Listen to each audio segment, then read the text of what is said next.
The first day of the Power 4 College Conference Championships has finally arrived, and this week we have the ACC and SEC Championships happening simultaneously, with the other two meets happening later on. For day one, we have the 200 medley and 800 freestyle relays. Now, I've never been the biggest fan of the first day relay session just because I tend to prefer full sessions of swimming. However, the short relay focused finals night does provide a ton of intense swimming action in a very short time frame, and tonight was no exception.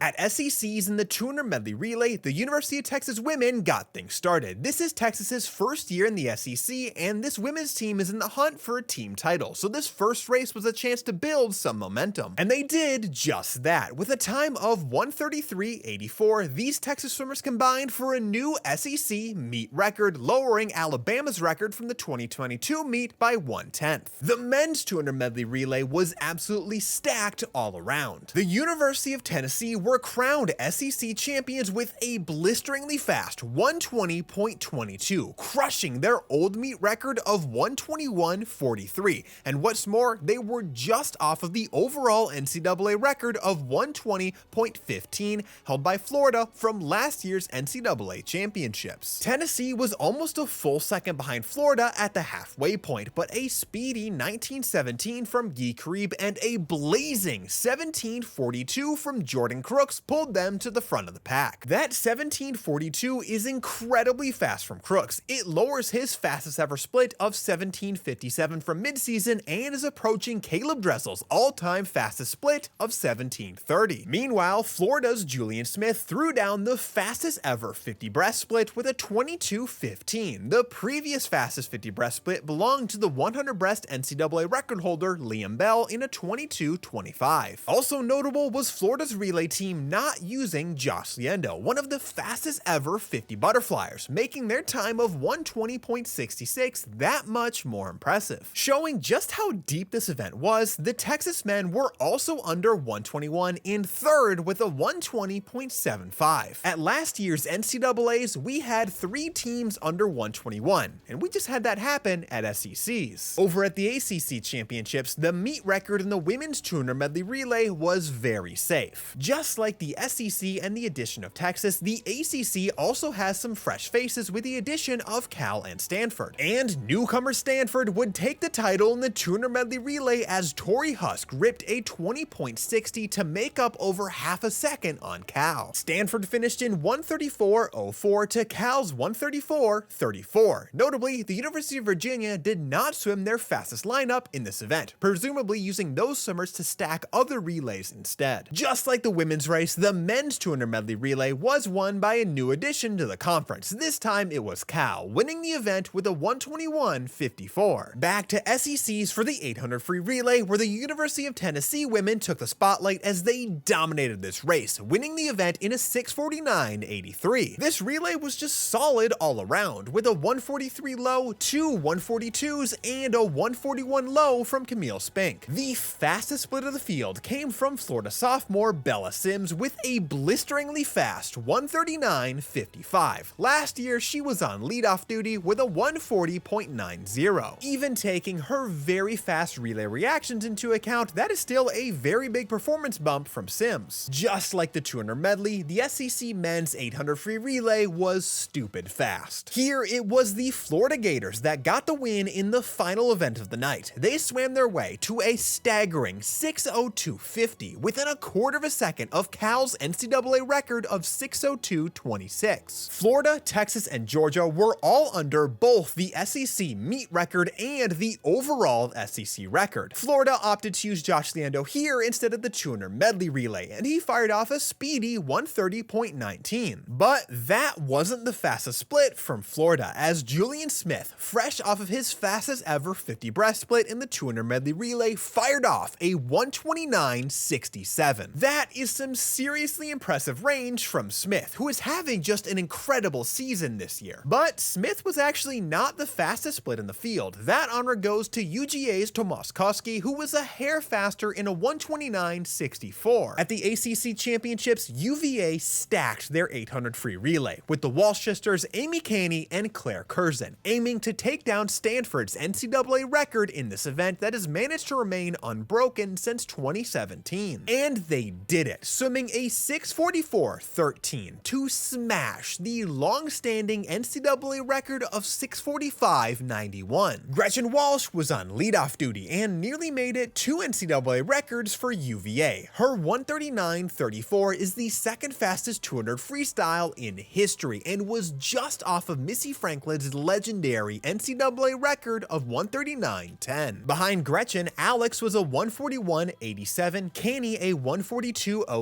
and Curzon a 1:40.89. That's an average split of 1:41.0, which is just crazy. Those were also the 4 fastest splits of the entire field, as no other swimmers from any other schools were able to beat any of the Virginia swimmers. And finally, the Cal men continued their ACC debut with another win in the 800 free relay, and this time it came with a new ACC meet record of 6:06.66. That is a bit off of their NCAA record of 6:02 from last year, but Cal always does a really good job of basically cruising through conference and then having big drops at the end of the year, so you can expect them to be quite a bit faster. And that is the first day of both SECs and ACCs. Like I said, that first day really packs in the fast swimming in a very intense format. What was your favorite swim of the night? Let me know down below.